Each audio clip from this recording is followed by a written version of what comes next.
আমার বাড়ির চাল কুমড়ো গাছে অনেকগুলো চাল কুমড়ো হয়েছে, তো এখান থেকে একটা চাল কুমড়ো তুলে নিলাম। দেখো কত সুন্দর একটা চাল কুমড়ো হয়েছে, একদম তাজা, এক্ষুনি গাছ থেকে পাড়া।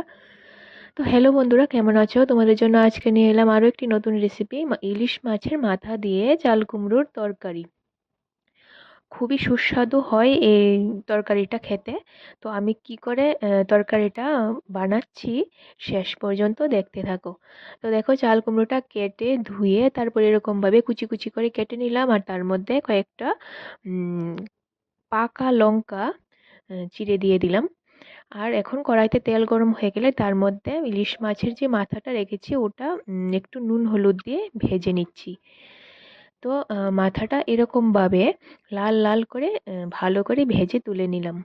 তারপর এখন আ কড়াইতে মেইন তরকারির জন্য আরেকটু পরিমাণে তেল দিয়ে দিলাম। দিয়ে তার মধ্যে শুকনো লঙ্কা আর তেজপাতা দিয়ে তার মধ্যে পেঁয়াজ কুচি দিয়ে কিছুক্ষণ নেড়েচেড়ে, তারপর পেঁয়াজ আর আদা বাটা দিয়ে আরও কিছুক্ষণ নেড়েচেড়ে তার মধ্যে একে একে হলুদ গুঁড়ো, নুন, জিরে, ধনে গুঁড়ো দিয়ে একটু জল দিয়ে ভালো করে মশলাটাকে কষিয়ে নিচ্ছি।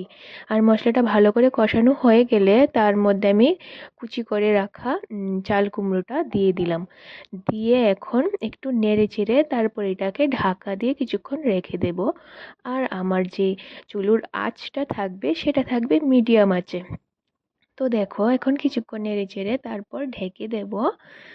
আর দেখো, ঢাকা তোলার পর তরকারিটা এরকম হয়েছে।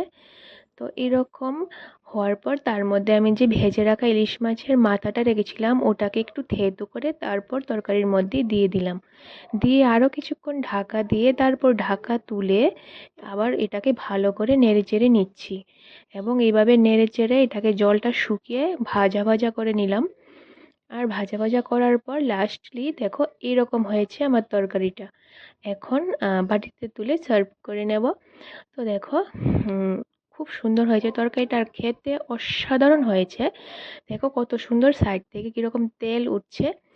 তো আমার রেসিপিটা ট্রাই করে দেখতে পারো, আর ভালো লাগলে প্লিজ লাইক করে দেবে। পাশে থেকে দেখার জন্য তোমাদেরকে অনেক অনেক ধন্যবাদ।